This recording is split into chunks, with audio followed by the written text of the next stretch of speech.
Je m'appelle frère Jean-François Nzimana, des frères Carme Deschaux et curé de la paroisse d'Omsongati, ici même où je me trouve.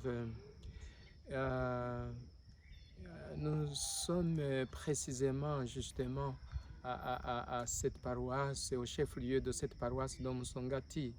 Et c'est dans un diocèse du sud-est du Burundi, le diocèse de Rutana.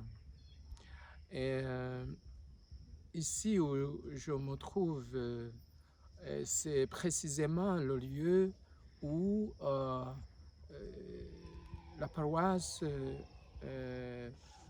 en communion avec le diocèse, mais aussi la congrégation des frères Carme Deschaux qui œuvrent au Burundi et au Rwanda.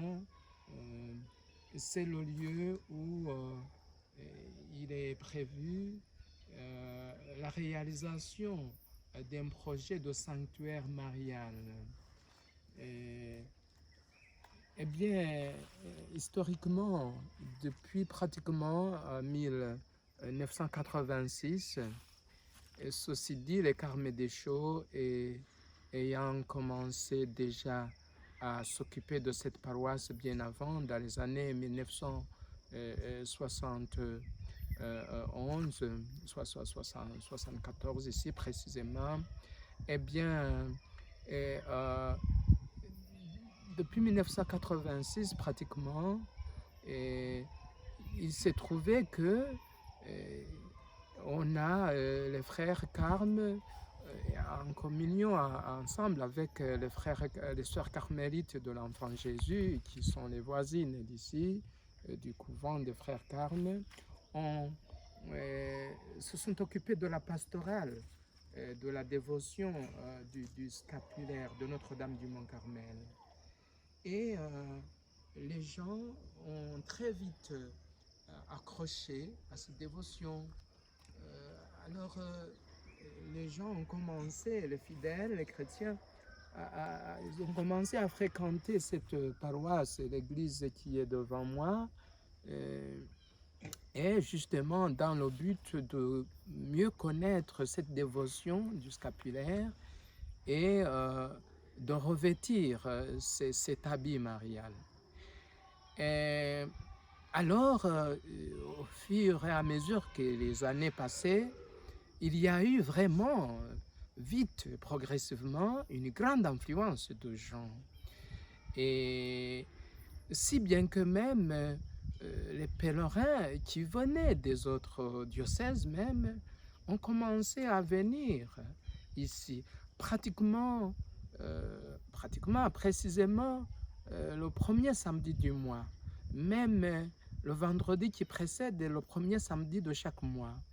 Évidemment, le 16 juillet de chaque mois, alors il y avait beaucoup plus de dévots et qui passaient même tous les 3 jours en priant, en vénérant Notre-Dame du Mont-Carmel, en se faisant aider pastoralement par les prêtres Carme, les frères Carme, et pour les confessions, pour les messes, pour les accompagnements.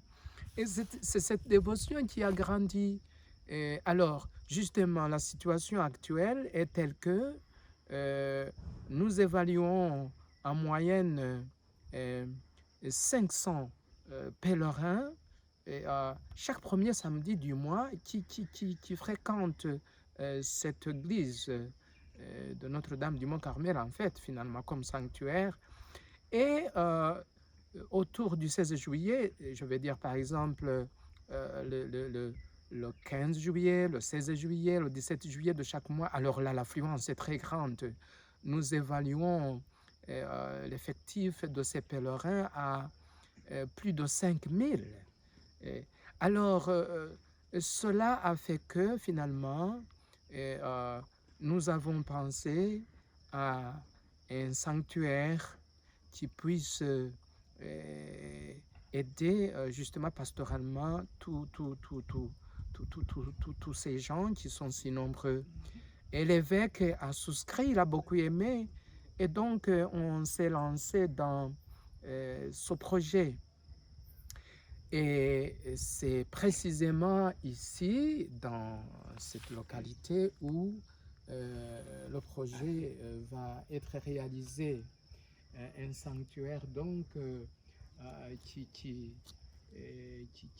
peut contenir tant de gens et dont l'espace s'ouvre à une très grande place. On voit bien vers l'ouest. Et si bien que même si les gens vont dépasser le nombre de 5000, il y a l'espace, ils peuvent s'asseoir dans le gazon.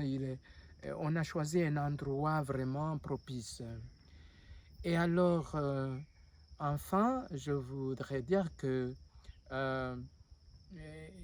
il y a un confrère, le père Frédéric Jaworski, que notre congrégation nous a donné, nos supérieurs nous ont donné pour que justement il soit le chef pour faire cette œuvre ensemble avec nous. C'est lui donc avec lequel nous collaborons et il se charge de mener à bonne fin toute cette œuvre.